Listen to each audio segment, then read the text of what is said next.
Bonjour à tous et à toutes. Bienvenue sur notre chaîne La Vérité pour notre temps.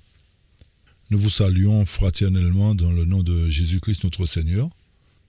Et nous vous rappelons de ne pas oublier de vous abonner pour ceux qui ne l'ont pas fait, de ne pas oublier de partager et de ne pas oublier surtout de réécouter les études attentivement. Aujourd'hui, nous aborderons la seconde partie de notre étude basée sur le chapitre 2 d'Osée.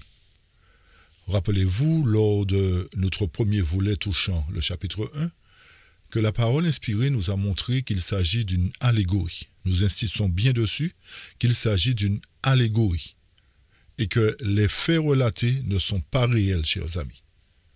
Et pour cette raison, nous avons consulté l'esprit de prophétie qui nous disait que dans un langage symbolique, Osée exposait aux 10 tribus le dessein de Dieu destiné à redonner à toute âme repentante qui voudrait se joindre à son Église les bénédictions réservées à Israël dans la terre promise. Par conséquent, vous avez compris qu'il nous faille garder le contexte dans lequel l'Éternel parle, c'est-à-dire un contexte symbolique. Par conséquent, nous comprenons par là, je l'espère, que Dieu, à travers cette allégorie, veut nous montrer la condition de prostitution qu'a rencontré son peuple, son Église choisie, de son début jusqu'à sa fin, en passant par la vallée d'Akor. Bien entendu, ces compromis avec le monde ont eu pour conséquence le rejet du peuple de Dieu. Nous n'allons pas refaire la première partie, mais c'est simplement pour vous rappeler les quelques faits, pour montrer encore que c'est à ce moment-là que les 10 tribus premièrement ont été rejetées et que suite à cela, les 2 autres tribus ont été aussi rejetées par Dieu, d'où les 2 noms précisés dans le chapitre 1 d'Osée concernant Lo-Rushama et Lo-Ami. Aujourd'hui, en abordant le chapitre 2, nous verrons la méthode employée par Dieu pour ramener l'Église de sa prostitution. Notez que le but de cette étude n'est pas seulement de ramener l'Église hors de la prostitution, mais c'est aussi, vous le verrez bien, dans le but que la gloire de Dieu, que la puissance de Dieu revienne au sein de son peuple. Et pour quelle raison? Dans le but, très bientôt, d'affronter l'image de la bête, l'image et la marque de la bête. Pourquoi? Parce que cette image lui a lancé un défi à Dieu. Qui peut me combattre? Et cette étude aura pour but de montrer qu'à la fin des temps, lors de notre passage dans la vallée d'Akor, l'Éternel aura un peuple puissant qui sera en mesure d'affronter la bête et son image, lorsque sa gloire reviendra au sein de ce peuple. Alors avant de développer ce sujet, nous vous invitons à prendre la position avec nous pour la prière, pour invoquer la présence de notre Dieu. Père éternel, nous voilà prosternés devant toi pour te remercier pour ta grâce, ta bonté, ta fidélité. Nous te demandons pardon de toutes nos transgressions et nous voudrions que tu nous ouvres l'intelligence par l'intermédiaire de ton Saint-Esprit, que tu nous donnes la sagesse, l'humilité, afin que nous soyons enseignés par ton Esprit Saint et que nous puissions sortir de la grandie par ta grâce. Fortifie-nous, bénis tous ceux qui auront à écouter ces études, qui puissent vraiment se laisser instruire par toi et que nous ne soyons pas vus, mais que Jésus soit vu. C'est notre prière, Père, au nom de Jésus. Amen. Amen. Je vais vous demander une attention soutenue quant à ce sujet du chapitre 2. Il est vrai que ce n'est pas un chapitre que nous considérons souvent, mais il a son importance vu qu'il nous présente la condition de prostitution qu'a rencontrée la dernière Église particulièrement.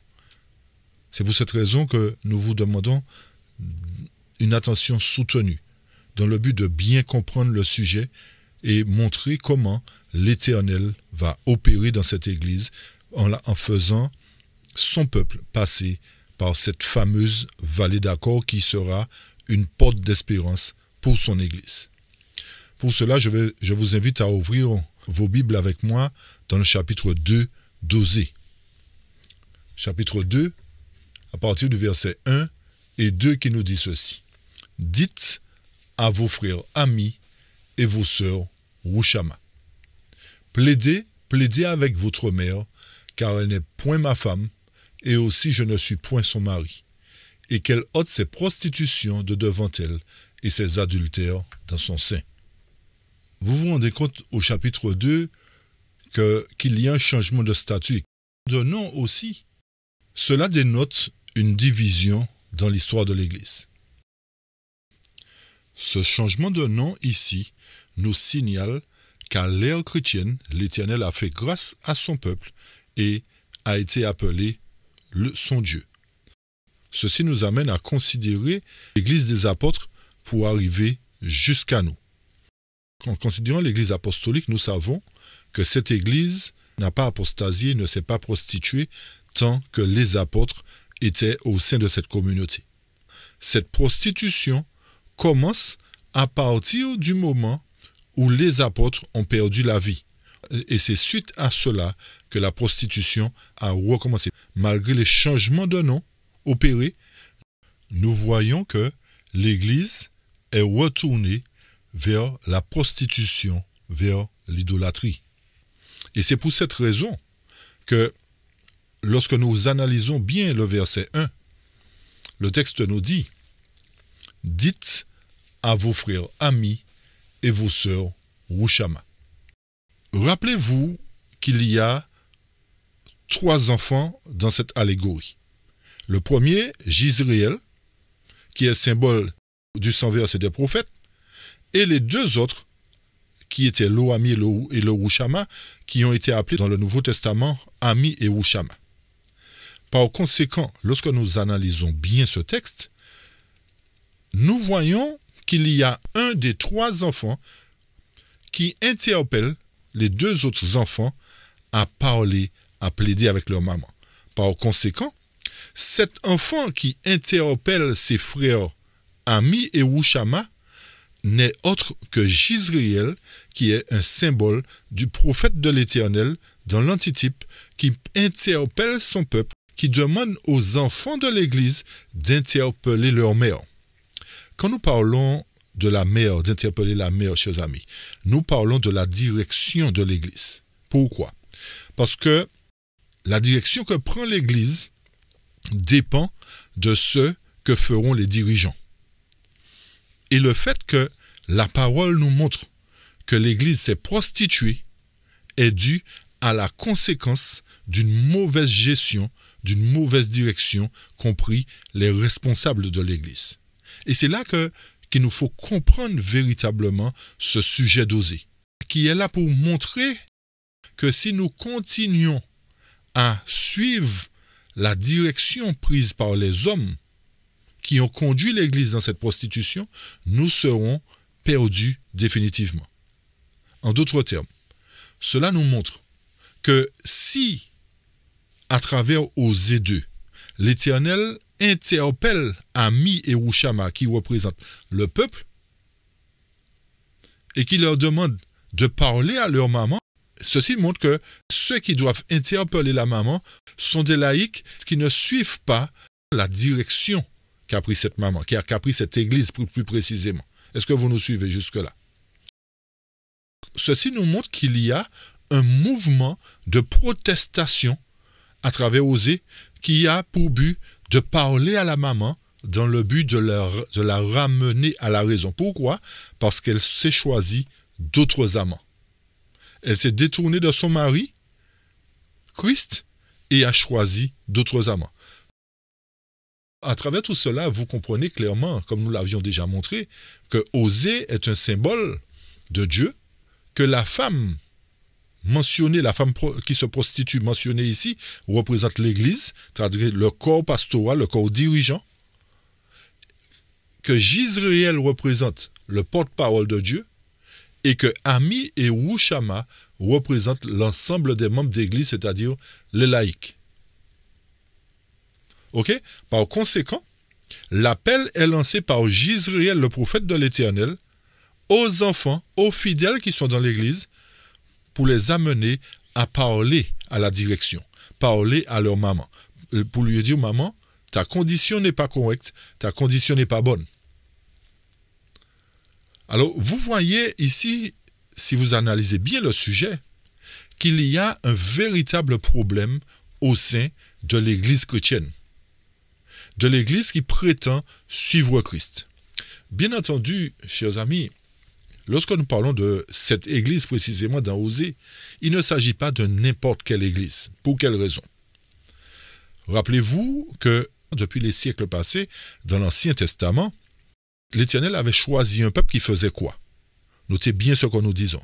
Un peuple qui observait le sabbat et qui avait compris le sens du sanctuaire. Par conséquent, ce peuple-là, interpellé ici, est toujours un peuple qui observe le sabbat et qui comprend le sujet du sanctuaire. Et le seul peuple dans l'histoire du monde, je répète, le seul peuple dans l'histoire des églises chrétiennes est l'église de Laodicée représentée par l'église adventiste. Cette église se trouve dans un état de prostitution qui ne plaît pas à Dieu. Vous nous suivez jusque-là? Et pourquoi nous confirmons encore cela? Parce que toutes les églises de la Réforme, chers amis, que ce soit l'église luthérienne, l'église baptiste, l'église anglicane, l'église presbytérienne, toutes ces églises sont restées sous le giron de Rome en observant le dimanche comme jour de repos. Alors, analysez bien ce que nous disons pour comprendre de quelle église il s'agit véritablement. Alors, à partir de ces faits, nous voyons plus clairement que lorsque l'Éternel parle, il s'adresse toujours à un peuple particulier. Ceci ne veut pas dire que les autres peuples qui sont là ne sont pas les enfants de Dieu. Mais le fait que l'Éternel a choisi toujours une lignée qui observait, je précise, le sabbat et le voie du sanctuaire, bien que le sacerdoce soit fini, mais nous voyons que la dernière église, l'église de Laodicée, a été en mesure d'expliquer la prophétie du sanctuaire, 2300 soirs et matins. Nous avions montré qu'il fallait que naisse la 7e église pour que le nombre soit total, pour que nous arrivions à la plénitude, puisque les autres églises qui ont précédé cette église étaient au nombre de 6. Ok? On voyait l'histoire de ces églises. Et qu'il fallait que le chiffre soit complet, c'est-à-dire le chiffre 7. Donc, en analysant bien cette prophétie d'Osée, chers amis, nous confirmons encore qu'il s'agit d'un peuple qui est censé suivre les recommandations, qui est censé observer la loi de Dieu. Vous nous suivez jusque-là, j'espère. Ok. Donc, il y a un sujet important présenté ici qui nous signale que les enfants d'Osée sont appelés à plaider avec leur maman. Et dire à la maman, quoi? Qu'elle n'est point la femme d'Osée, qu'elle n'est point la femme de Dieu, véritablement. Pourquoi? Parce qu'elle a choisi d'autres maris. Donc, par conséquent, l'Éternel lui dit, le fait que tu aies choisi d'autres maris, je ne suis pas non plus ton Dieu. Malgré le fait, notez bien, que dans le Nouveau Testament, les enfants soient appelés Ami et Rouchama. Donc, ceci voudrait dire que l'Éternel a accepté les enfants, mais est encore en problème avec la maman. Vous me suivez? L'Éternel est encore en problème avec la maman. Pour quelle raison? Parce qu'elle continue sa prostitution. L'Éternel dit aux enfants, plaidez avec votre maman. Pour quelle raison? Pour qu'elle ôte de son sein ses prostitutions et ses adultères. Est-ce que vous nous suivez? Et Jacques, apôtre de Jésus-Christ dans le Nouveau Testament, nous dit quoi au verset 4? Jacques 4, verset 4. Adultères que vous êtes, ne savez-vous pas que l'amour du monde est inimitié contre Dieu? Celui donc qui veut être ami du monde se rend ennemi de Dieu. L'Éternel nous montre ici que le fait de faire des alliances avec le monde, d'amener des choses du monde au sein de l'Église, montre que nous sommes effectivement en adultère avec Dieu. Et c'est ce qui abaisse la sainteté et la puissance de l'Église. Et lorsque nous poursuivons au verset 3 d'Osée, le texte nous dit « De peur que je ne manifeste sa nudité et que je ne la remette dans l'état où elle était le jour où elle naquit, le jour qu'elle naquit, et que je ne la réduise en désert, et que je ne la fasse être comme une terre sèche, et ne la fasse mourir de soif. Et que je n'eusse point de miséricorde envers qui? Ses enfants. Pour quelle raison? Car ses enfants sont des enfants de prostitution. Et là, ça devient intéressant à comprendre, chers amis. L'Éternel dit que si l'Église ne revient pas, si cette Église-là ne revient pas, la direction, c'est-à-dire les responsables ne reviennent pas à lui, il va mettre à nu cette Église comme elle était au départ. C'est-à-dire que lorsque l'Éternel a pris ce peuple-là, il n'était rien. L'Éternel a fait de ce peuple le dépositaire de sa parole. Donc l'Éternel a dit en quelque sorte, si tu ne changes pas, je vais montrer au monde qui tu étais véritablement. Ce que j'ai fait de toi, là où je t'ai pris, je t'ai ramené. Donc l'Éternel est capable de réduire cette Église-là en désert, c'est ce qu'il dit. Si cette Église ne se conforme pas à lui. Et le point important à souligner, c'est que l'Éternel nous dit que non seulement cette femme est dans la prostitution, mais le fait qu'elle s'est prostituée, elle a conçu aussi des enfants de prostitution. Vous nous suivez? Ceci voudrait dire qu'au sein de l'Église, chers amis, il y a des enfants qui sont là, qui ne sont pas des enfants légitimes du Père. Qu'est-ce que ça veut dire plus clairement? Qu'il y a beaucoup d'inconvertis qui se sont baptisés, mais qui ne sont pas plus convertis que le diable lui-même. C'est la direction amène au sein de l'Église des enfants infidèles. Pour confirmer ce que nous disons, lisons 2 déclarations dans la parole inspirée d'un conseil sur la nutrition, premièrement, et les aliments, à la page 547, qui nous dit ceci. Actuellement, le Seigneur n'agit pas pour gagner quoi? De nombreuses âmes à la vérité. Pour quelle raison? À cause de la présence, où est-ce? Dans l'Église, pas dans le monde. À cause de la présence dans l'Église. De qui? De tous les membres qui n'ont jamais fait quoi? Qui n'ont jamais été convertis. Et ensuite, de quoi encore?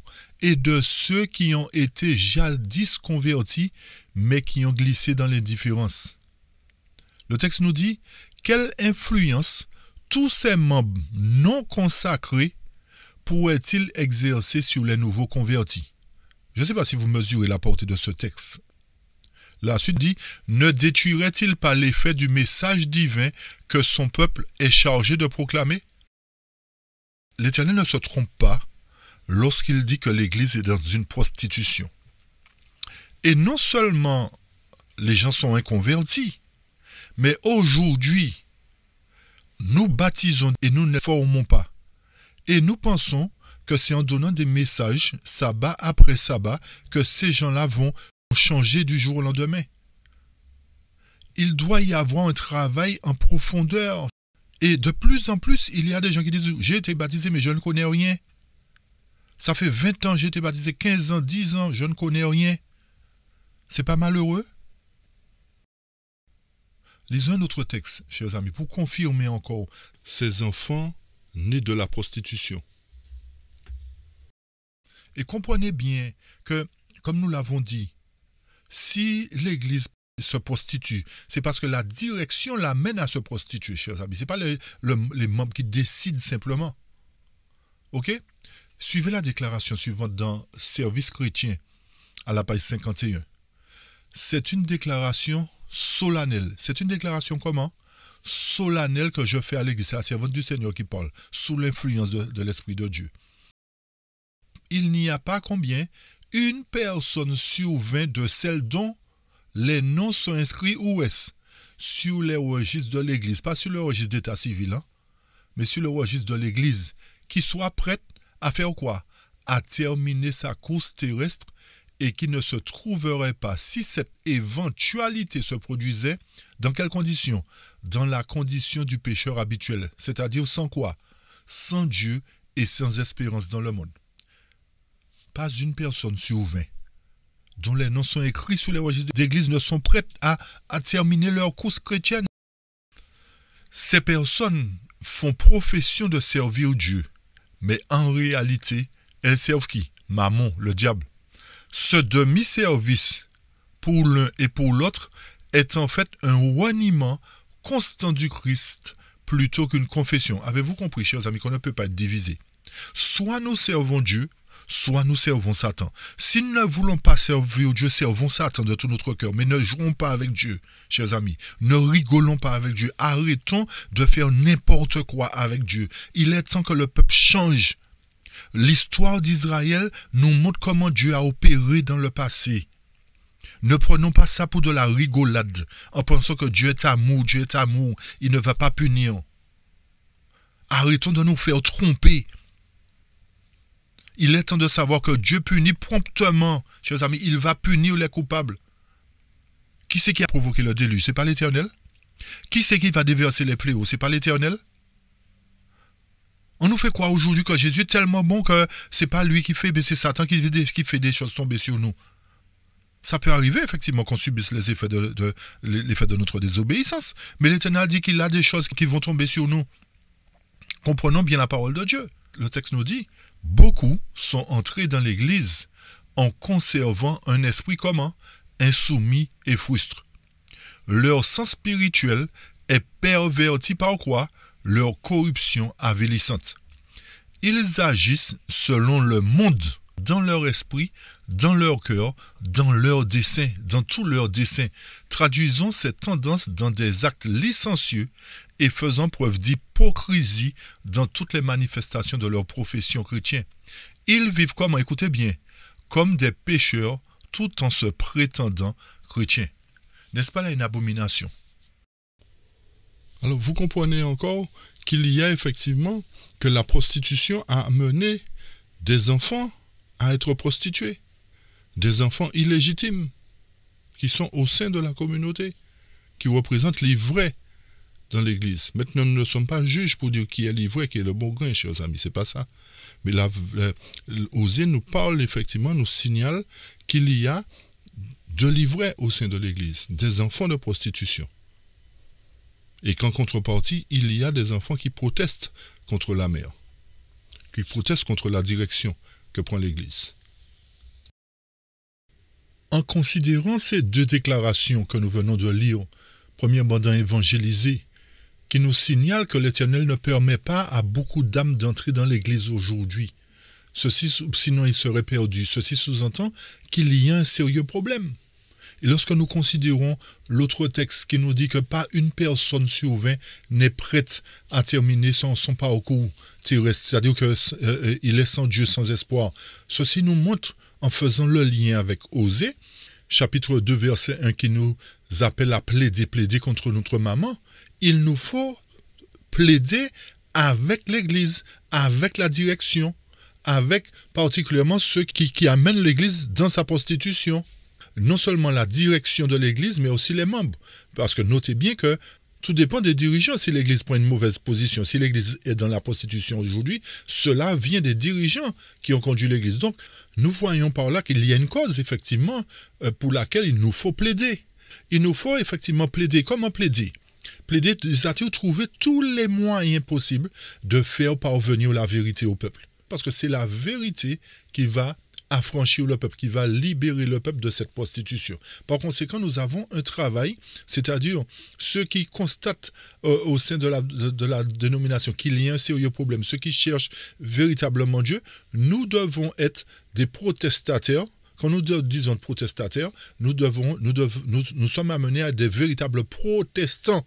Alors, on voit bien à travers ce terme que il n'y a plus de véritables protestants. Donc l'Éternel nous demande de reprendre le flambeau de la protestation, mais particulièrement contre l'Église qui détient en fait la vérité du sabbat, qui détient la vérité du sanctuaire. Et c'est contre cette Église-là que Dieu a choisi que nous devons plaider aujourd'hui. Pas nous éloigner d'elle, mais plaider pour qu'elle puisse revenir à l'Éternel. Alors tout ça pour nous dire qu'il faut qu'on comprenne, qu'on ouvre nos yeux et qu'on avance dans la vérité aujourd'hui, qu'on plaide contre la maman, qu'on dise aux dirigeants, aux frères et sœurs qui sont aveuglés, réveillez-vous, prenez la parole, mangez la nourriture pour vous-même, ouvrez vos yeux, demandez le collier à l'Éternel, demandez à l'Éternel la robe de justice, la vérité, pas votre propre justice. Arrêtons de nous faire nourrir par les amants de notre maman. Acceptons de nous nourrir par notre Père Dieu, par notre vrai Père Dieu, Jésus-Christ son Fils et le Saint-Esprit. La parole inspirée. Et il y a un combat acharné aujourd'hui contre l'esprit de prophétie. On dit même à certaines personnes, mais non, ce n'est pas la peine d'étudier l'esprit de prophétie, c'est pas inspiré. Qui sommes-nous pour dire? Chers amis, nous n'imaginons même pas que nous sommes en train d'attirer une malédiction sur nous, parce que tout ça, nous ne connaissons pas notre histoire. Vous voyez le problème? Et l'ennemi est tellement subtil qu'il fait que nous restions toujours dans Matthieu, Marc, Luc, Jean. Nous n'allons pas consulter Osée. Parce que nous avons peur d'ouvrir les yeux du peuple en leur disant, bien, c'est vrai, nous vous avons conduit dans la prostitution. Maintenant, il faut qu'on prie Dieu pour ressortir. Au moins, s'ils étaient sincères dans ce sens-là. Mais tout le monde se voile la face. Tout le monde refuse de reconnaître et tout le monde dit oui, l'église est dans un état florissant. Oui, on a combien de personnes baptisées? Combien de personnes baptisées? Futurs perdus. Nouveaux baptisés, mais futurs perdus. Bref, on continue, on avance au verset 5. Au verset 5. Leur mère s'est prostituée, celle qui les a conçus s'est déshonorée. Pourquoi? Car elle a dit, j'irai après qui? Après mes amants. Qui font quoi? Qui me donnent mon pain et mon eau, ma laine, mon lin, mon huile et ma boisson. Alors vous vous rendez compte, chers amis, que l'Église est en train de dire, eh bien ce sont mes amants qui me nourrissent. Donc ce verset-là nous montre l'aveuglement spirituel qu'il y a au sein de cette communauté, qui nous montre effectivement que l'Église ne se rend pas compte de ce qu'elle dit. Elle dit des choses, mais sans mesurer ce qu'elle est en train de dire, sans peser réellement ce qu'elle est en train de dire. Donc, l'Éternel veut effectivement amener cette Église à un réveil et une réforme. Mais si l'Église ne change pas, si l'Église ne prend pas conscience, il n'y aura jamais de réveil et de réforme. Et remarquez bien une chose. Souvent, on parle de réveil, mais sans réforme. Oui, on va faire une semaine de réveil, mais il n'y a jamais la réforme derrière. Faites attention, analysez bien. Vous allez vous rendre compte. Toujours réveil, mais jamais réforme. C'est-à-dire, on est réveillé, on est là, on est assis, et puis on boit ce qu'on nous donne. Mais la réforme, c'est un changement de comportement, un changement d'attitude, un changement pour acheter le collier ou pour enlever les écailles qui sont sur nos yeux. Nous dévêtir de cette robe de prostitution et puis revêtir la robe du Christ. Manger la parole de Dieu, la mine d'or de la parole de Dieu. Et c'est pour cette raison que lorsque nous poursuivons au verset 6 du chapitre 2, c'est pourquoi. Voici, je vais faire quoi? Ça, c'est l'Éternel qui parle. Je vais fermer son chemin avec des épines et y élever un mur, afin qu'elle ne trouve plus ses sentiers. C'est-à-dire, je vais l'empêcher d'avancer. Elle ne comprend pas cette église-là. Comme c'est moi son mari, j'essaie de tout faire pour la ramener, mais elle persiste. Donc, je vais fermer le chemin. Elle va comprendre. Elle va finir certainement par comprendre.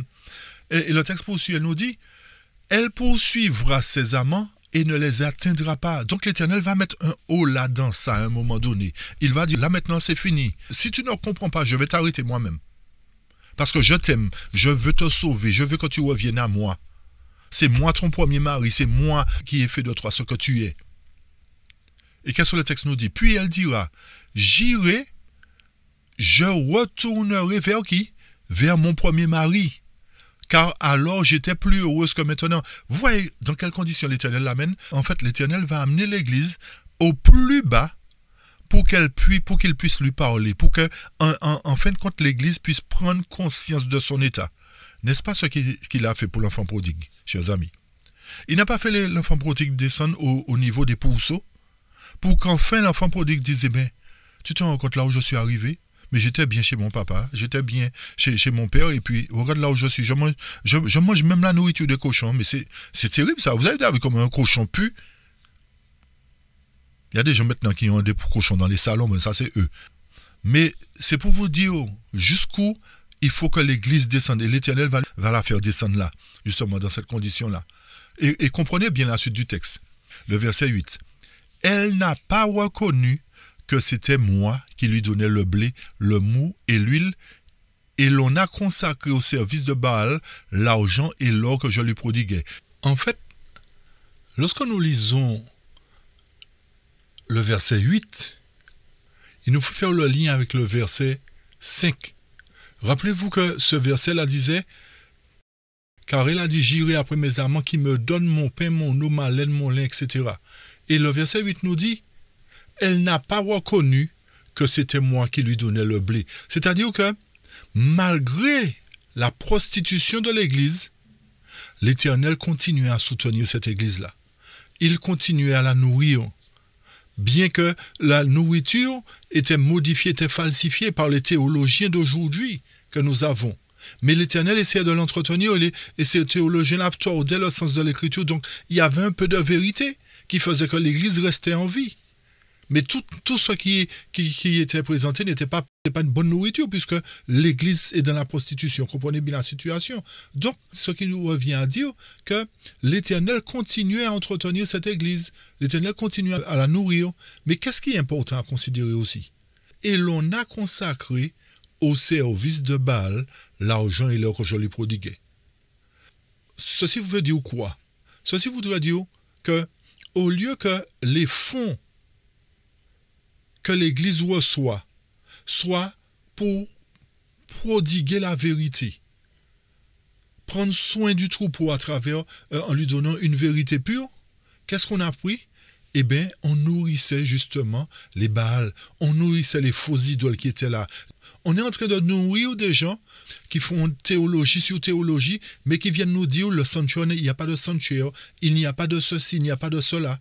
Donc, tous les fonds qui doivent être donnés, qui doivent être mis dans le service de Dieu, sont là pour Baal. Et lorsque le texte continue, il nous dit, c'est pourquoi je reprendrai mon blé en son temps et mon mou dans sa saison, et j'enlèverai ma laine et mon lin qui devaient couvrir sa nudité. Ce qui veut dire qu'à un moment donné, l'Éternel va la priver de nourriture. Et c'est ce que nous trouvons dans Amos 8, verset 11. « Voici les jours viennent, dit le Seigneur l'Éternel, où j'enverrai la famine dans le pays. Non pas la disette du pain et la soif de l'eau, mais la faim et la soif d'entendre les paroles de l'Éternel. Ils seront errants d'une mer à l'autre, du septentrion à l'orient.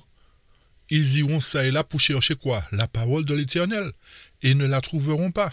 Par conséquent, les jours viennent où on va chercher la vérité, mais elle fuira loin de nous.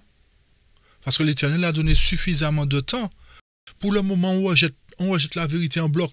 Mais le temps vient justement, lorsque l'Éternel va nous amener dans cette condition-là, il va enlever tout support de nourriture spirituelle.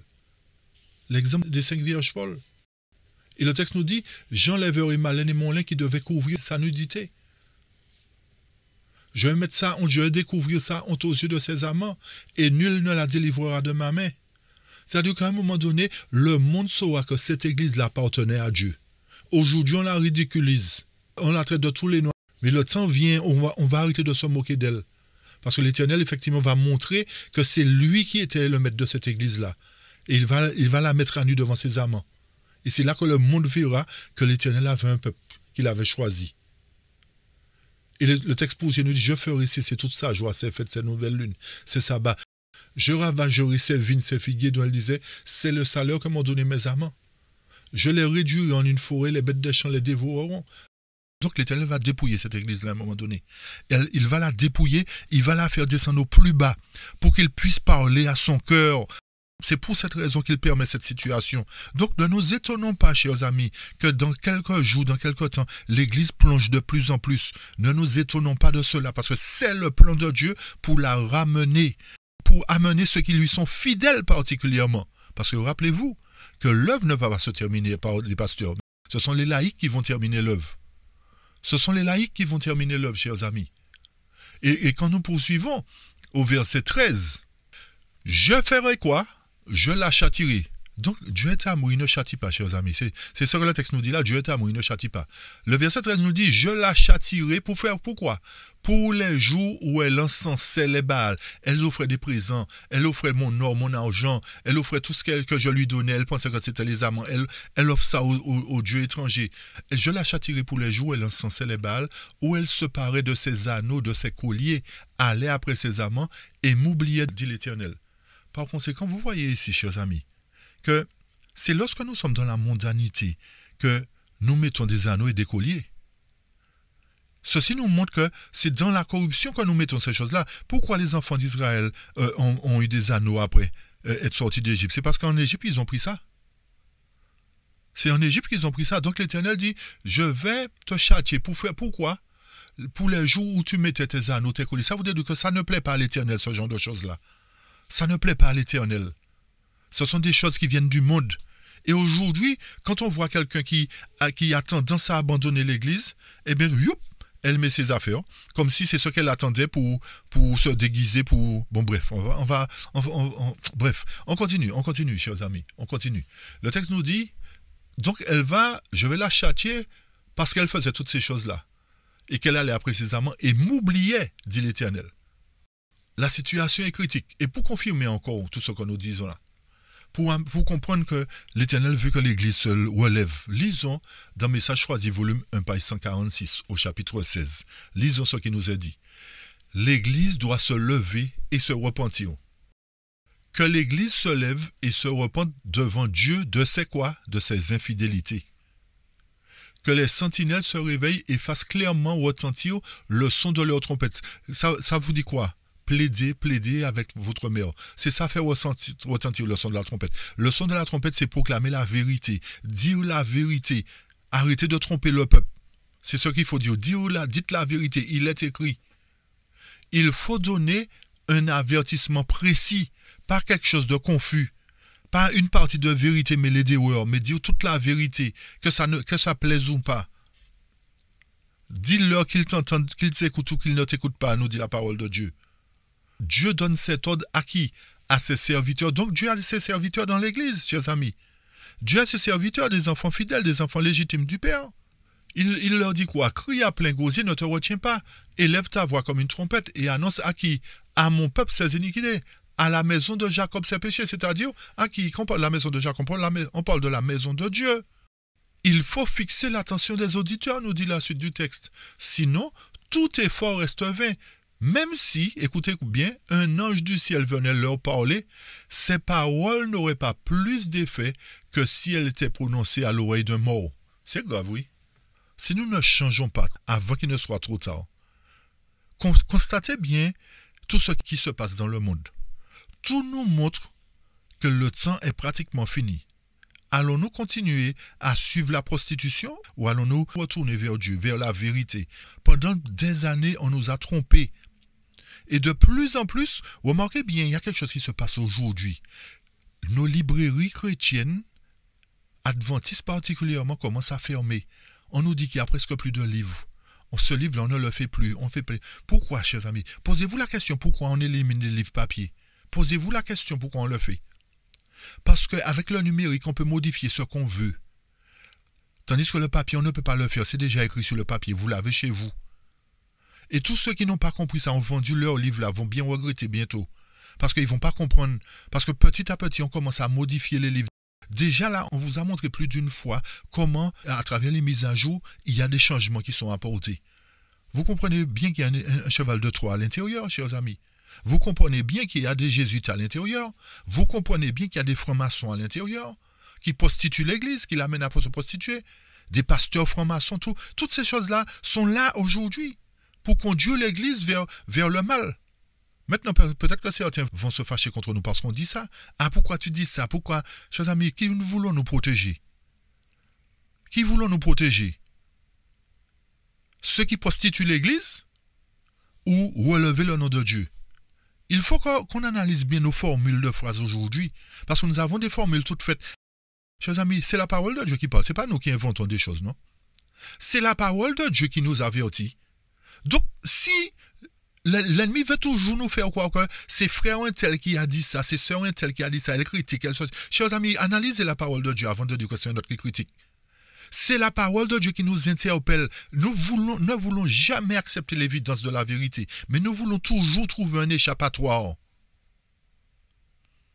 Mais à un moment donné, il n'y aura pas d'échappatoire. Il n'y aura pas d'échappatoire, chers amis. N'oubliez pas que le temps arrive à sa fin. Le temps du scellement est presque terminé. N'oubliez pas cela. Bientôt beaucoup auront que leurs yeux pour pleurer. Rappelez-vous encore une fois des vierges folles. Rappelez-vous des vierges folles. Nous poursuivons au verset 14. C'est pourquoi, voici, je veux l'attirer et la conduire au désert, et je parlerai à son cœur. Arrêtons-nous un instant sur ce verset 14, parce qu'il est important et même très important à considérer. Pour quelle raison?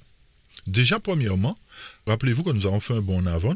Nous avons parlé de la dernière église. Nous reviendrons sur elle tout à l'heure. Mais il nous faut revenir à travers le verset 14 au début de l'ère chrétienne. Et la question est pourquoi l'Éternel conduit l'église au désert? Une chose. Vous allez me dire oui, c'est pour parler à son cœur, mais pourquoi encore? Nous allons l'expliquer. Et le deuxième point, est-elle encore dans le désert? Lorsque nous parlons de désert, nous parlons du monde. Donc l'Église est sortie de sa patrie et l'Éternel l'a envoyée dans le monde. C'est pour cette raison que le texte nous parle de désert dans ce contexte. Ok? Le verset 14 nous ramène à l'époque où la persécution au 1er siècle allait commencer. Par conséquent, pour protéger l'église chrétienne qui était là, l'Éternel a dit, je vais l'attirer au désert, je vais la conduire au désert et là, je parlerai à son cœur. Et à quel moment, effectivement, dans la prophétie, on a trouvé cet accomplissement-là? C'est dans Apocalypse chapitre 12. Lorsque le texte nous dit, et la femme s'enfuit dans le désert, où elle avait un lieu préparé par Dieu, afin qu'elle y fût nourrie pendant 1260 jours. Donc, rappelez-vous que le verset 14 nous ramène au début de la persécution chrétienne. Et comme j'ai dit, l'Éternel voulait que la vérité puisse être conservée. Donc, il a conduit au désert, puisque la persécution à travers Rome s'était amplifiée, et que les chrétiens risquaient de perdre leur vie, et que la vérité risquait aussi d'être anéantie. Par conséquent, l'Éternel a jugé bon de l'amener dans le désert. Mais l'Éternel avait un plan. L'Éternel nous a dit dans l'Apocalypse 12, c'est pour qu'elle fût nourrie pendant 1260 jours.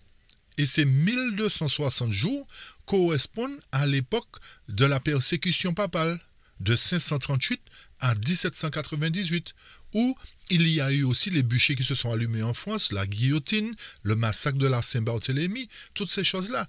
Donc l'Éternel nous montre là, au verset 14-12, en relation avec Apocalypse 12, que le fait qu'elle a été dans le désert, c'est à partir de cette époque-là, pour protéger sa parole.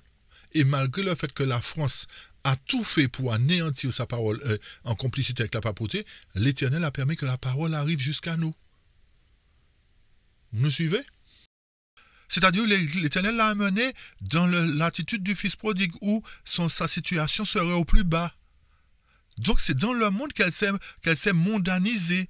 Vous avez compris? C'est dans le monde qu'elle s'est prostituée, véritablement. Mais l'Éternel a dit, je vais la nourrir. Rappelez-vous ce qu'on a lu tout à l'heure dans Osée. C'est moi qui lui donnais mon pain, mon blé, mon mou, etc. Mais elle pensait que c'était ses amants parce qu'elle était dans le désert. Est-ce que vous comprenez la situation?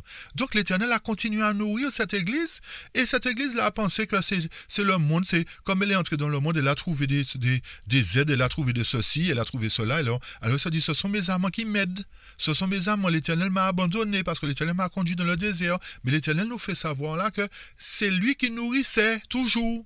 Est-ce que vous suivez la situation, chers amis? D'accord? Donc ceci, nous avons fait un retour en arrière pour montrer la condition de l'Église une fois qu'elle a fui la persécution. Ok? Une fois qu'elle a fui la persécution, donc elle a passé l'époque des 1260 jours d'oppression papale, l'époque de la Révolution française, du massacre de la Saint-Barthélemy, etc. Et en 1798, elle devait revenir du désert, puisque le texte nous dit que elle devait être nourrie pendant 1260 jours. Donc, par conséquent, elle devait revenir du désert et retourner chez elle. Mais la suite des textes vont nous prouver le contraire, vont nous montrer que, malgré la fin de la persécution papale, l'Église se trouve encore dans ce désert, dans ce monde. Le texte nous dit, c'est pourquoi, voici, je veux l'attirer et la conduire au désert, et je parlerai à son cœur. Donc l'Éternel nous fait comprendre que c'est dans le désert qu'il va parler à son cœur. Ok? Comprenons bien, suivons. Et là, au verset 15, je lui donnerai ses vignes et la vallée d'Achor. Voilà le clou de l'étude. Remarquez bien que c'est lorsqu'elle sera au désert que l'Éternel va faire quoi? Va lui donner ses vignes et la vallée d'Achor. Comme quoi? Comme une porte d'espérance. Et là, qu'est-ce qu'elle va faire? Elle chantera comme au temps de sa jeunesse et comme au jour où elle remonta du pays d'Égypte. Donc, l'Éternel nous montre là, chers amis, que la situation de l'Église va changer une fois qu'elle passera par la vallée d'Achor. Et c'est suite à cela qu'elle va se mettre à chanter, chers amis. Comme au temps de sa jeunesse. À quel moment? Comme au jour où elle remonta d'Égypte.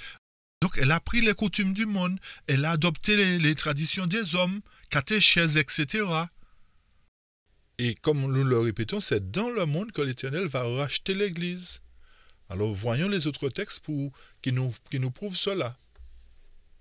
Ézéchiel 20, verset 35 et suivant. « Je vous amènerai dans le désert des peuples, et là je vous jugerai face à face. » Vous comprenez où est-ce que l'Éternel va juger son peuple?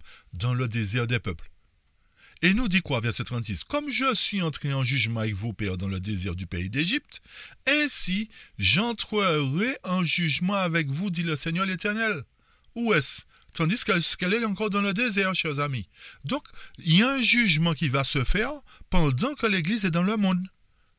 Vous comprenez bien que ce jugement-là consiste à la séparation des justes avec les injustes. Cette séparation-là ne se fait pas quand Jésus revient. C'est tandis que nous sommes encore dans le désert. Et écoutez bien ce qu'il dit au verset 37. « Je vous ferai passer sous quoi? Sous la verge. » C'est quoi la verge? Chers amis, c'est vrai, on va revenir dessus. Mais la verge est le moyen que Dieu a choisi pour pouvoir corriger, pour pouvoir ramener. Quand, dans le temps, les anciens bergers avaient des verges, les bâtons, pour conduire les troupeaux. Les bâtons avaient un petit crochet au bout. Et ils pouvaient tirer les moutons par le cou pour les amener dans l'enclos, etc. Donc, l'Éternel dit, pour qu'elle soit corrigée, pour qu'elle revienne à moi, pour qu'elle se réveille et qu'elle se réforme, je vais faire cette église-là passer sous la verge, dans le but de la juger. Rappelez-vous, le verset précédent, j'entrerai en jugement avec vous. Et pour que l'Éternel puisse entrer en jugement, il va nous faire passer sous la verge. Et c'est en passant sous la verge que le texte continue et nous dit « Et je vous mettrai dans les liens de l'alliance ». Donc, je vais vous réconcilier avec la parole. Je vais vous réconcilier avec moi. C'est ce que ça veut dire. C'est la verge que je vais utiliser pour vous réconcilier. Je vais vous ramener à travers par la verge. Comme on a dit, on va revenir dessus parce que c'est un sujet aussi, la verge. Ok, on va revenir dessus. Verset 38. « Je séparerai de vous les rebelles et ceux qui me sont infidèles. » Vous avez compris par quel procédé? C'est par le moyen du jugement et le moyen de la verge qu'il va faire tout ça. Donc, le moyen de la verge, c'est une manière de nous sceller, chers amis, puisqu'il nous met sous les liens de l'alliance. C'est par la verge qu'il va nous sceller, qu'il va nous tirer dans l'enclos pour être en sécurité, pour que les loups ne puissent pas continuer à nous ravir, pour qu'on ne puisse pas continuer à se prostituer. Donc, suite au fait qu'il nous réconcilie dans l'alliance, le jugement va tomber. Et qu'est-ce qu'il dit au verset 38? « Je séparerai de vous les rebelles et ceux qui me sont infidèles. » Vous comprenez la situation? Je ferai quoi? Je les tirerai du pays où ils sont étrangers, mais ils n'iront pas au pays d'Israël. Et vous saurez que je suis l'Éternel. Donc, l'Éternel dit quoi là? L'Éternel dit que les infidèles, les rebelles qui sont là, n'iront pas au pays d'Israël, chers amis. Ceci voudrait dire que ceux qui sont dans l'alliance iront au pays d'Israël. C'est pas moi qui ai dit ça, c'est écrit, chers amis. C'est écrit, hein? Et le texte termine, et vous saurez que je suis l'Éternel. Donc, par conséquent, l'Éternel est en train de dire que lorsqu'il va faire la séparation, déjà, cette séparation se fera alors que nous sommes dans le désert, dans le monde. Et lorsqu'il va faire cette séparation-là, il va nous ramener, c'est-à-dire ceux qui sont justes, qui sont sous le lien de l'alliance, qui sont passés sous la verge, il va les ramener au pays d'Israël. Et là, on saura qui il est. On saura que c'est l'Éternel. Continuons dans Isaïe 40, versets 3 et 4. Une voix crie, préparez où est-ce, chers amis? Au désert. Préparer où est-ce? Au désert, quoi? Le chemin de l'Éternel. Vous comprenez, chers amis? Vous comprenez? Donc l'Éternel nous confirme encore que c'est dans le désert que le chemin de l'Éternel doit être préparé. C'est de même que Jean-Baptiste. Jean-Baptiste avait préparé la première venue de Jésus. OK? Mais l'Éternel doit faire que son chemin soit frayé pour sa seconde venue. Donc c'est dans le désert, alors que nous sommes encore dans le monde, que l'Éternel va susciter ce peuple fidèle qu'il va faire passer sous le lien de l'alliance. On poursuit encore, on poursuit. Jérémie 30. Rappelez-vous que Jérémie 30 nous parle du temps de détresse. Souvent, nous prenons les versets 6, 7, 8 qui parlent du temps de détresse et nous ôtons justement versets 1, 2, 3, 4, 5. OK? Mais nous prenons simplement versets 1 et 2. Simplement versets 1 et 2. En ce temps-là, dit l'Éternel, je serai le Dieu de toutes les familles d'Israël et ils seront mon peuple. Ainsi, par l'Éternel, il a trouvé grâce où est-ce? Dans le désert. Où est-ce que ce peuple a trouvé grâce, chers amis? Dans le désert. Et de qui il s'agit? Toutes les familles d'Israël. Lorsque l'Éternel dit de retenir les vents, pour que les serviteurs, ses serviteurs, les 144 000, les 12 tribus des fils d'Israël sont scellés, on veut tout le sens de l'écriture pour nous faire comprendre que les 144 000, c'est la grande foule, c'est ceci, c'est cela. Rappelez-vous que la séparation se fait pendant que nous sommes dans le désert. Donc, c'est dans le désert. Il a dit, je serai le Dieu de toutes les familles d'Israël. D'abord les premiers fruits, ensuite les seconds fruits. Les seconds fruits sont de la famille de Dieu aussi. Vous comprenez? Et le verset 2 nous dit, ainsi par l'Éternel, ce peuple-là, toute la famille d'Israël a trouvé grâce où est-ce? Dans le désert, le peuple de ceux qui ont échappé au glaive. Israël marche vers son lieu de repos. Son lieu de repos, où est-ce qu'on a dit? Le pays d'Israël tout à l'heure dans Ézéchiel 20. Il y a d'autres textes qui le confirment, nous avions déjà présenté. Donc, ici nous voyons des évidences. Plus nous avançons dans l'histoire, plus vous avez des pièces de puzzle entre vos mains. Placez-les à leur place, chers amis. Placez ces pièces-là à chaque fois que vous étudiez. C'est pour cette raison que nous vous disons réétudier, réécouter les études pour avoir les bonnes pièces de puzzle, pour les placer. Enlevez les vieilles pièces de puzzle qu'on vous a données là. Enlevez-les, jetez ça et mettez les bonnes pièces de puzzle. Parce que pendant trop longtemps, on nous a trompés. Revenons à l'enseignement de la parole de Dieu. Et qu'est-ce que le texte nous dit quand on revient dans Ézéchiel 2, verset 16? En ce jour-là, ça veut dire quoi? En quel jour? Au jour où je vais te faire passer sous la Vierge, le jour où je vais séparer les brebis d'avec les boucs, en ce jour-là, dit l'Éternel, tu m'appelleras qui? Mon mari. Et tu ne m'appelleras plus mon maître. L'Éternel sera véritablement le mari de l'Église à ce moment-là, au lieu qu'il ne soit pour elle, pour ainsi dire, un personnage quelconque. Est-ce que vous comprenez, chers amis? Donc l'Éternel dit que à ce moment-là, l'Église va reconnaître que c'est moi son mari, c'est moi son Dieu. Faisons une petite pause, chers amis. C'est important cette petite pause. Pourquoi? Parce que il y a deux conceptions dans la Bible qu'il nous faut considérer. C'est vrai que là, dans Osée, l'Éternel nous dit que l'Église est considérée comme sa femme. Ok? Mais dans Apocalypse et dans la parabole des noces, l'Éternel nous fait savoir que sa femme, c'est la sainte cité aussi. Donc, il nous faut garder chaque chose dans son contexte, chers amis. Chaque chose dans son contexte. Et pourquoi nous faisons ce point?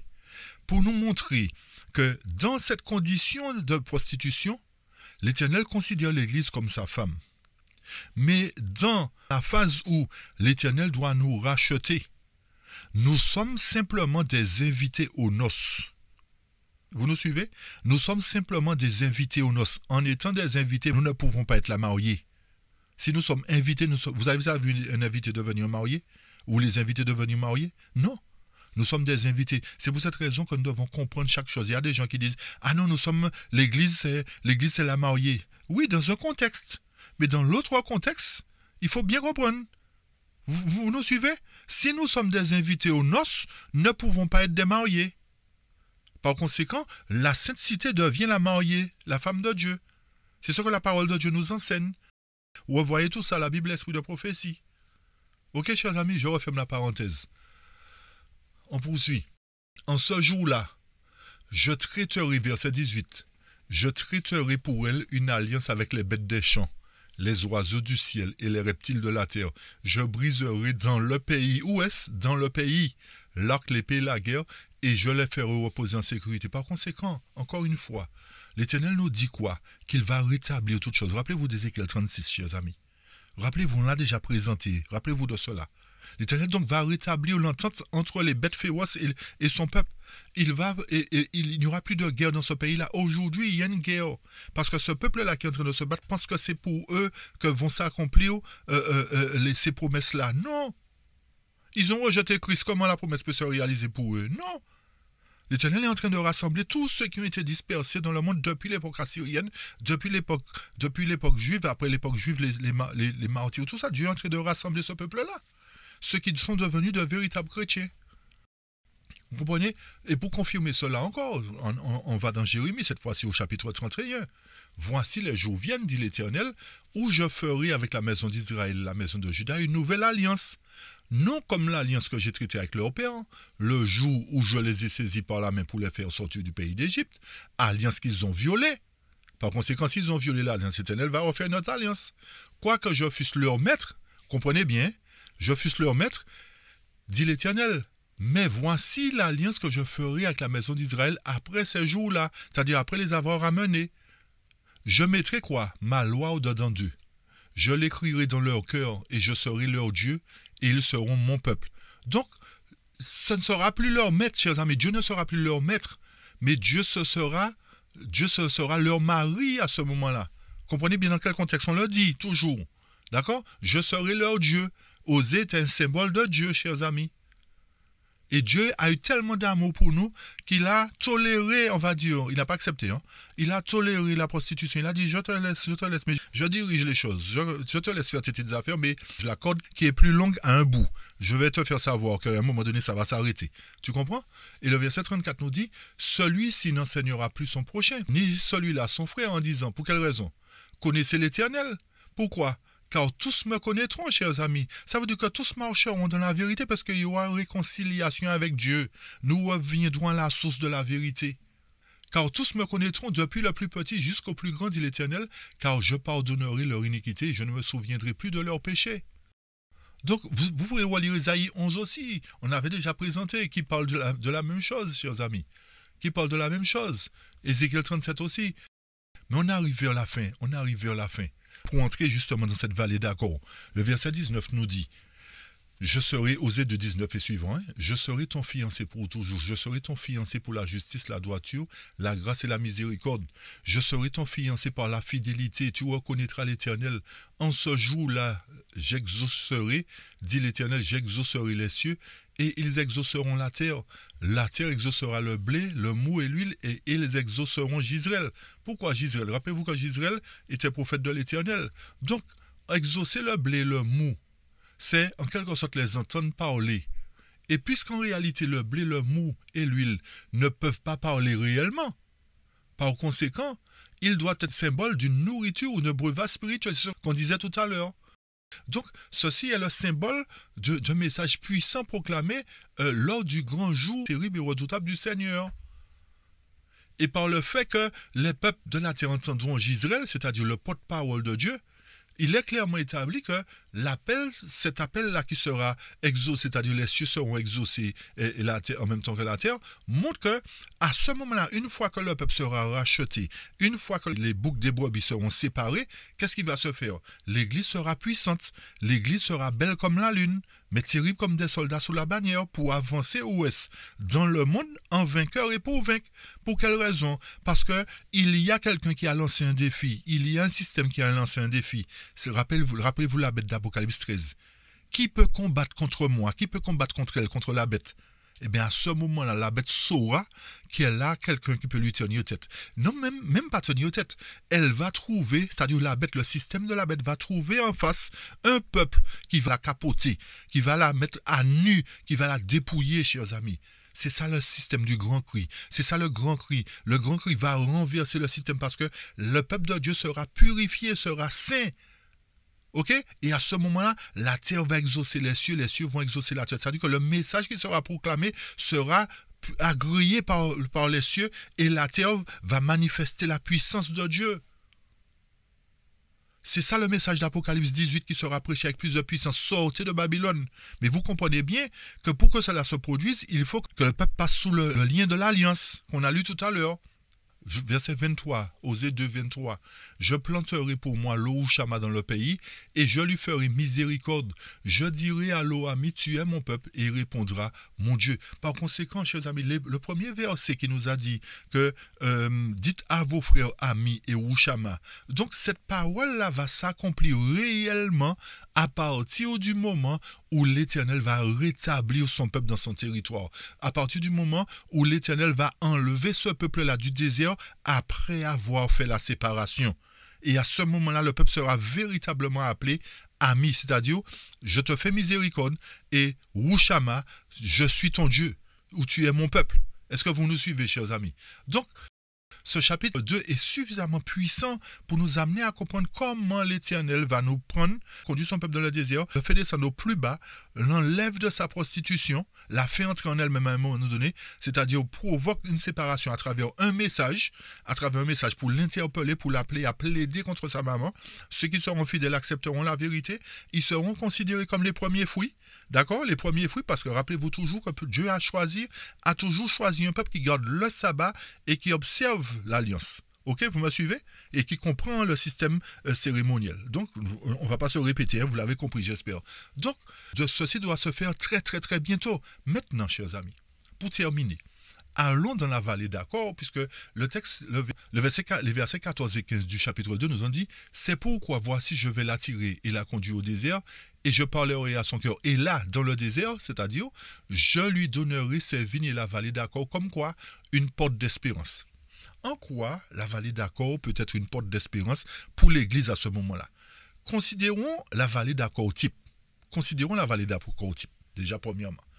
Notez, avant toute chose, que la vallée d'Achor est mentionnée 3 fois dans la Bible, chers amis. D'accord? La vallée d'Achor est mentionnée 3 fois dans la Bible. 2 fois symboliquement, dans Isaïe 65, verset 10, et Osée 2, verset 15, et une fois littéralement dans Josué 7, verset 24 et 26. Vous allez lire les 2 versions, les 2 fois symboliquement. C'est affiché, vous allez le lire. D'accord? Mais allons dans Josué 7. On ne va pas tout lire parce qu'on veut avoir du temps pour terminer l'étude. D'accord? On ne veut pas être trop long non plus. Rappelez-vous ce qui s'est passé dans l'histoire. L'Éternel avait demandé à des espions d'aller visiter la ville d'Aï, etc., la ville d'Aï, et l'Éternel avait dit qu'il y aura des choses qui seront vouées interdites. Donc, ne les touchez pas. Qu'est-ce qui s'est passé? Il y a eu un voleur parmi le peuple. Ce voleur-là, c'était Akan. Akan n'a pas tenu compte des recommandations de Dieu. Et il a volé le manteau de Shiné, il a volé des petites choses, tout ça, et puis il a caché ça sous sa tente, etc., etc. Et ne voilà-t-il pas que le peuple de Dieu part au combat contre la ville d'Aï, et ne voilà-t-il pas que les espions qui ont été disent à Josué, on n'a pas besoin de beaucoup d'hommes. 3000 hommes, ça va suffire, parce que les gens qui sont dans la ville là, c'est du pipi de chat, excusez-moi le terme, mais c'est facile, c'est bouilli pour chat mais denté, c'est une petite crème. On va faire ça, c'est facile, on va manger ça vite fait. Eh bien, ne voilà-t-il pas qu'avec 3000 hommes, ils sont retournés bredouilles. Ils ont perdu. Et Josué qui a vu ça, il a dit, mais attendez, il y a un problème. On a prié l'Éternel, normalement, est au milieu de nous. Comment se fait-il qu'on perde? Vous savez que si l'Éternel est au milieu de nous, on ne peut pas perdre le combat. On ne peut pas perdre le combat si l'Éternel est au milieu de nous. Je vais mesurer bien ce que l'enseignement nous dit. Tant qu'Israël faisait les choses correctement, ils gagnaient les combats, ils étaient toujours victorieux parce que l'Éternel était au milieu. Si aujourd'hui nous sommes dans la prostitution, l'Éternel n'est pas au milieu de nous. Donc, nous ne pouvons pas gagner de combat. Vous comprenez la situation? L'Éternel nous amène à chaque fois dans la défaite. Et c'est ce qui est arrivé à Israël. Lorsque Josué a vu ça, il a dit non, il s'est dépouillé de ses vêtements, il s'est mis dans une complainte. Il a dit l'Éternel, je comprends pas. L'Éternel lui a fait savoir, mais va faire telle démarche. Et puis il a rassemblé le peuple. Il a dit au peuple, voilà, il y a un problème. Si nous avons perdu la guerre, c'est qu'il y a quelqu'un qui a fait quelque chose qui n'était pas convenable au sein du camp. Et en définitive, qu'est-ce qui s'est passé? Akan a fini par se révéler. C'est-à-dire l'Éternel a permis qu'Akan se révèle. Et qu'est-ce qui s'est passé par la suite? L'Éternel a fait savoir à Josué, mais lapide ce monsieur-là. Mais non seulement lui, mais toute sa famille, ses animaux, tout ce qui lui appartient, chers amis. Tout ça pour nous dire quoi? Que si nous soutirons un pécheur, sa famille l'a soutiré, je pense. Ou peut-être que même sa famille n'était peut-être pas au courant, je ne sais pas. Mais l'Éternel nous a dit que toute sa famille a été décimée, chers amis. Pour quelle raison? Parce qu'il a déshonoré l'Éternel. Parce qu'il a désobéi aux recommandations de l'Éternel. Pendant combien d'années nous déshonorons l'Éternel dans l'Église? Pendant combien d'années nous ne voulons pas faire ce qui est correct aux yeux de l'Éternel? Et nous pensons que l'Église est florissante parce que l'Église continue à survivre, l'Église continue à demeurer. Pourquoi? Parce que nous ne nous rendons pas compte que c'est l'Éternel qui est en train de soutenir cette Église-là. Donc nous faisons nos affaires. Et pendant des années, nous faisons des choses, nous sommes en abomination à l'Éternel. Mais sachons qu'un jour, chers amis, comme Akan, l'Éternel va exterminer, que ce soit nous, que ce soit nos familles, si nous ne sommes pas conformes. Si nous continuons à soutirer le mal et à voler et tromper Dieu, comme l'a fait Akan, qui a volé les lingots d'or, qui a volé l'argent. Nous voulons Dieu à travers nos dîmes et nos offrandes, parce que nous sommes en train de soutenir la prostitution. Souvenez-vous d'Anania et Saphira. Qu'est-ce qui leur est arrivé? Tout ceci pour nous dire qu'il nous faut arrêter de tromper Dieu, qu'il nous faut arrêter de voler Dieu. Savoir quelle cause nous soutenons. Sinon nous allons périr comme Akan, comme Anania et Saphira. Vous comprenez la situation? Donc c'est des choses comme ça qui se font, des commérages ou bien on soutire l'autre. L'Éternel nous a dit qu'il faut arrêter de soutirer le mal, chers amis. Il nous faut soupirer et gémir à cause des abominations qui se commettent dans l'Église. Donc, ayant considéré ce qui s'est passé à la vallée d'Akor et ce qui a empêché au peuple de remporter la victoire, et d'autant plus ce qui a empêché à Dieu d'être au milieu du peuple, retenez ça bien, chers amis, ce qui a fait que Dieu s'est retiré du camp, c'est par rapport à l'abomination. Donc, lorsque l'Éternel dit qu'il va nous faire passer par la vallée d'Akor, et lisons 2 versets dans Josué 7 quand même, pour bien confirmer ce que nous disons. Versets 25 et 26. Le texte nous dit, Josué dit, pourquoi nous as-tu troublés? L'Éternel te troublera aujourd'hui, et tout Israël le lapida. On les brûla au feu, on les lapida. Relisez le verset 24 pour comprendre qui c'est on-là. C'est tout ce qui lui appartenait. Et l'on éleva sur Akan un grand monceau de pierre qui subsiste encore aujourd'hui. Et l'Éternel revint de la hauteur de sa colère. C'est à cause de cet événement. À cause de quoi, chers amis? À cause de cet événement qu'on a donné jusqu'à ce jour, à ce lieu, le nom de la vallée d'Akor.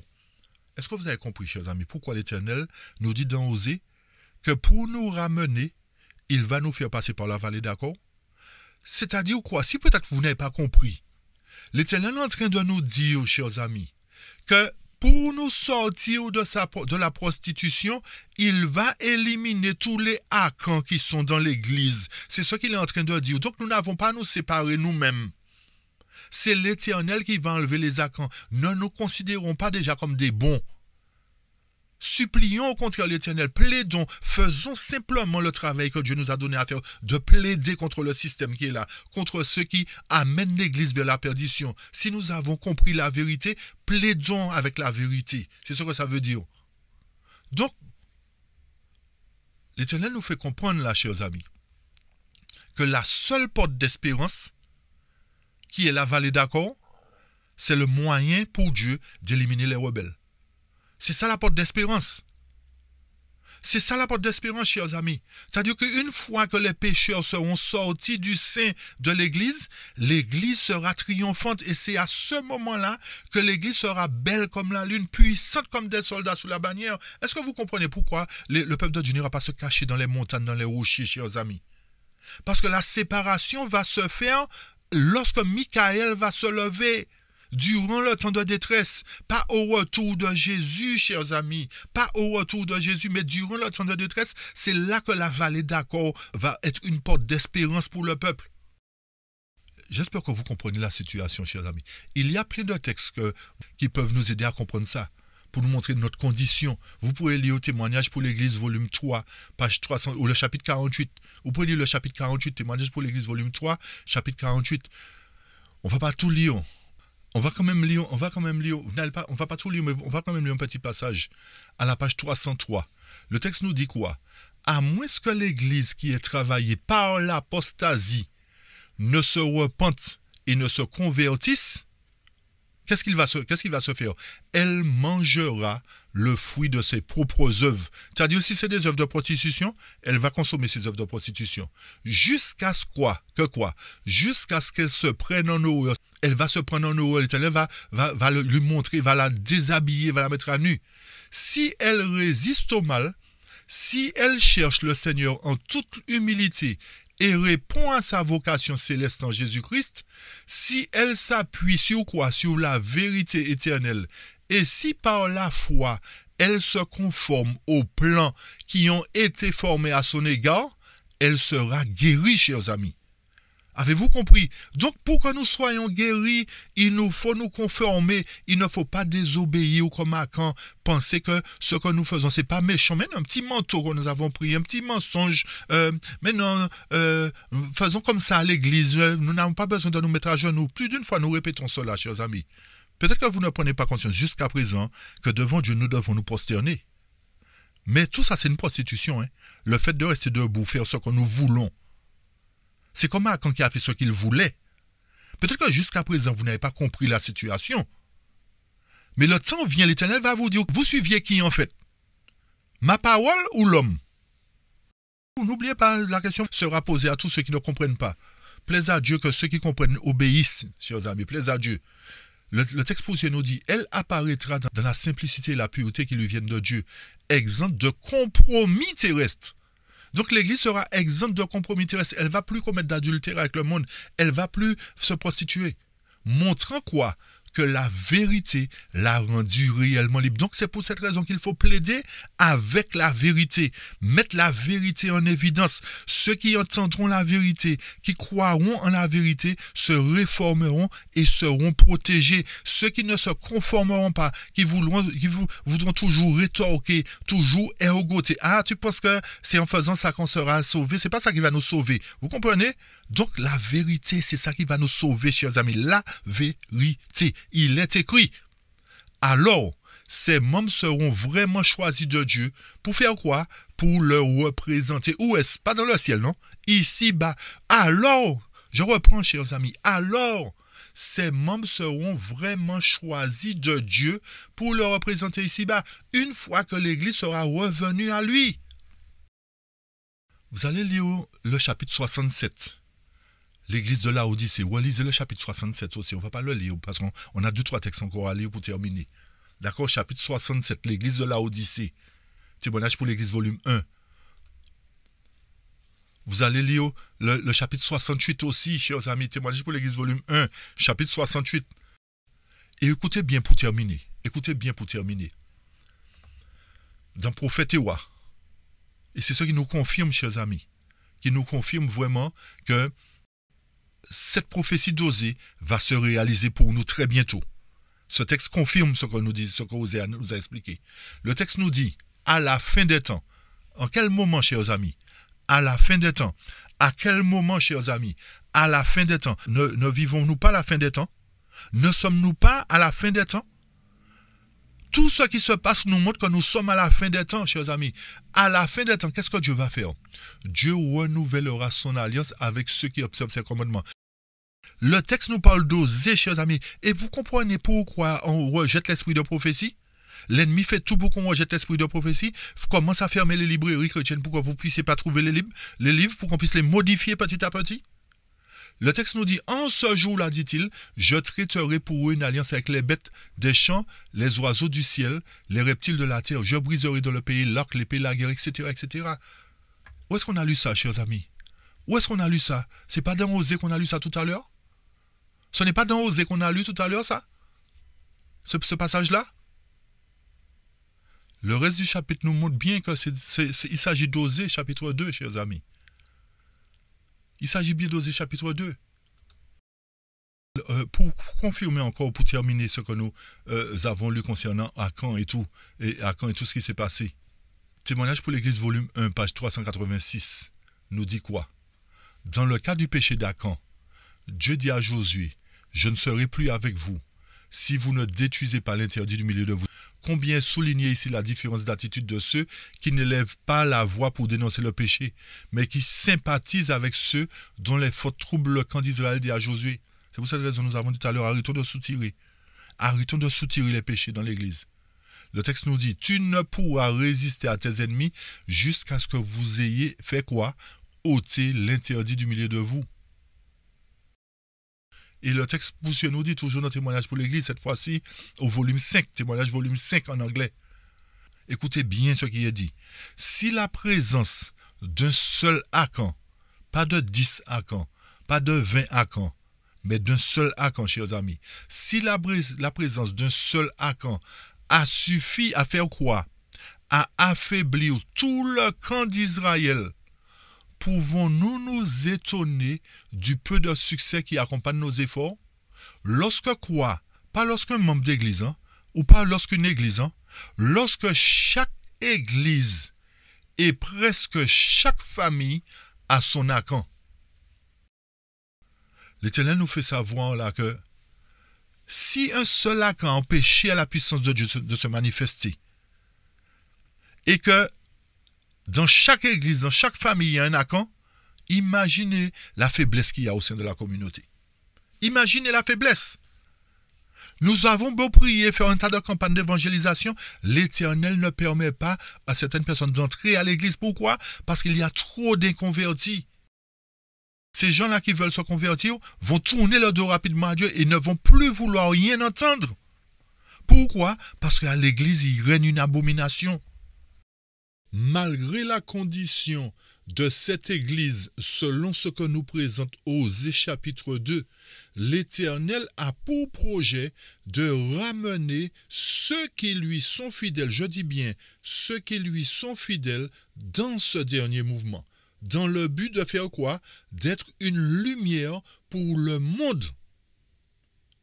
Mais tant qu'il y aura des Akans dans l'église, l'Éternel, la lumière ne pourra pas briller. Retenez bien ceci. Prophétie, page 229-230. Les prophéties d'Amos et d'Osée concernant quoi? Le châtiment divin parlaient aussi de gloire future. Et nous ne sommes pas encore arrivés à ce moment de gloire future, chers amis. Donc, Osée, effectivement, parle de châtiment divin qui doit se faire. Mais ça parle aussi de gloire future. Mais pour les 10 tribus, si l'entend rebelles et impénitentes, il ne fait aucune promesse du retour en Palestine. Ça, on parle de 10 tribus. Elles devaient faire, écoutez bien, pour bien comprendre, pour ne pas les interpréter les textes. Elles devaient, jusqu'à la fin des temps, errer où est-ce? Parmi les nations, dans le désert. Toutefois, Osée prédit à Israël qu'il aurait le privilège de faire quoi, chers amis? De participer à la restauration finale à la fin des temps, au moment où le Christ apparaîtrait comme roi des rois et seigneur des seigneurs. Le texte nous fait comprendre que le peuple de Dieu aura le privilège de participer à la restauration. Je pose la question, y a-t-il quelque chose à restaurer au ciel? Y a-t-il quelque chose à restaurer au ciel? Non, chers amis. C'est sur la terre qu'il y a des choses à restaurer, parce que dans le ciel, tout est parfait, tandis que sur la terre, nous avons déshonoré Dieu. Nous avons besoin que l'image de Dieu soit rétablie. D'où la restauration. Et c'est pour cette raison que Jésus apparaît, que le Christ apparaît comme roi des rois et seigneur des seigneurs. C'est-à-dire qu'il prend les choses en main dans le but de restaurer son image qui a été détériorée. Par conséquent, ceci nous permet de comprendre que cette apparition de Christ comme roi des rois et seigneur des seigneurs, ce n'est pas encore sur les nuées des cieux, puisque le peuple est encore dans la dispersion. Il faut que le peuple se rassemble. Et pour qu'il se rassemble, pour que, selon le type, la gloire de Dieu revienne en son sein, eh bien, il faut que l'Éternel prenne les choses en main. Ça veut dire qu'à partir du moment où la puissance de Dieu va revenir au sein de sa communauté, au moment de la restauration, sa puissance va se manifester à ce moment-là parce que les Acans seront éliminés. Il n'est pas encore sur les nuées des cieux là. Il est simplement en tant que roi des rois. Pourquoi? Parce qu'il a établi son royaume dans Daniel chapitre 2. Son royaume s'établit à quel moment? Dans le temps de ses rois, chers amis. Dans le temps de ses rois. C'est pour cette raison que le texte nous dit qu'il est roi des rois à ce moment-là. Ça veut dire qu'il est entré dans son règne. Il a remporté la victoire pour son peuple. Il a rétabli son peuple. Il a éliminé les pécheurs au sein de son peuple. Donc la puissance est revenue. Sa puissance s'est manifestée au milieu de son peuple comme cela l'était au milieu du sanctuaire lorsqu'il était avec son peuple, chers amis. C'est ce que ça veut dire. Et c'est dans le temps de ses rois que ça va se faire. Le temps de ses rois, le Dieu des cieux suscitera un royaume qui ne sera jamais détruit. Donc, pour avoir un royaume, il faut un roi. Dieu sera notre roi, chers amis.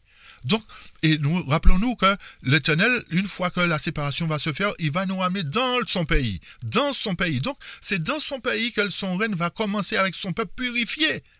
Dans le but de ramener le reste du peuple. Ok, chers amis?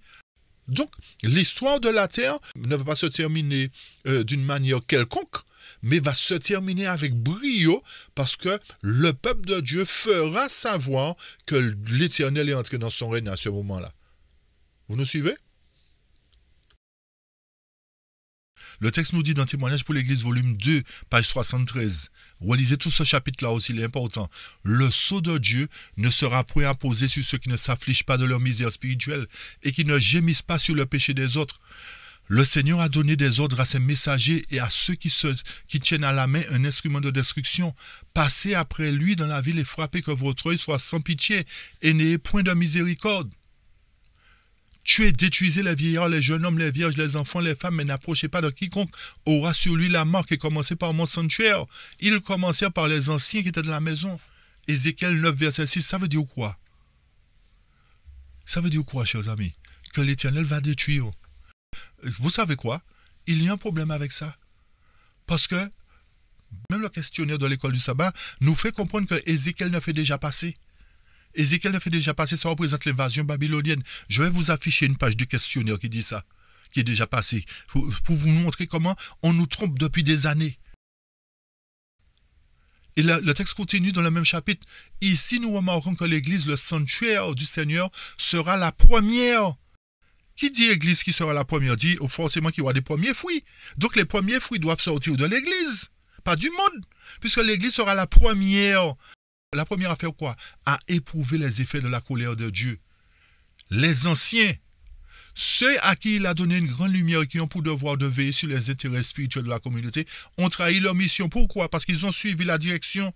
Ils ont suivi le clergé. Donc les anciens se sont pliés. Vous comprenez? Donc les anciens auront à payer. Si les anciens ne se réforment pas, s'ils ne disent pas la vérité, ils vont payer. Mais s'ils se réforment, gloire à Dieu. Ils ont fait quoi? Qu'est-ce que le texte nous a dit?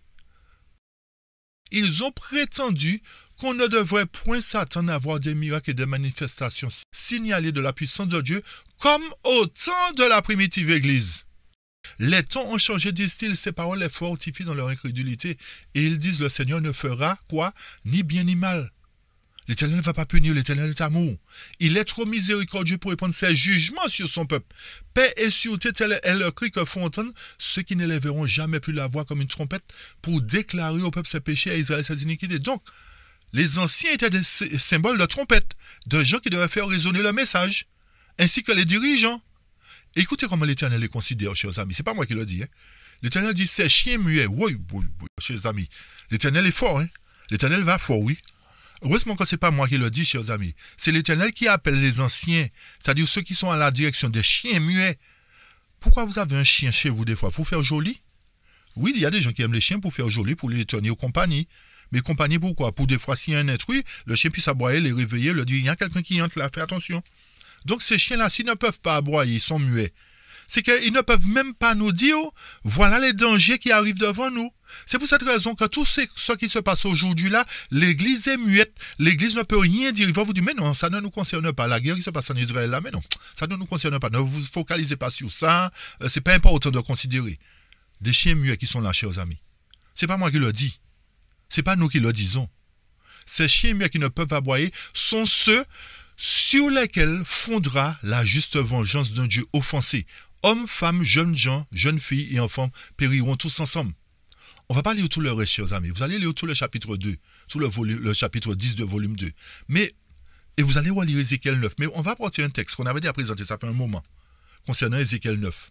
Dans le manuscrit inédit, le texte nous dit, étudiez le chapitre 9 d'Ézéchiel.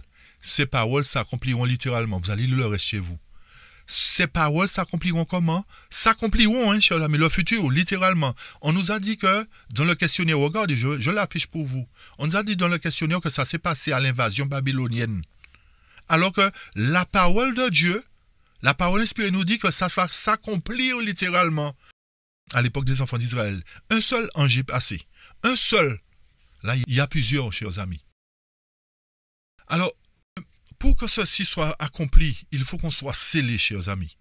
Pour que nous puissions passer par la vallée d'accord et être trouvés dignes de passer par cette vallée d'accord qui sera une porte d'espérance, l'Éternel nous fait savoir que nous devrions être scellés. Et qu'est-ce qui nous scelle, chers amis?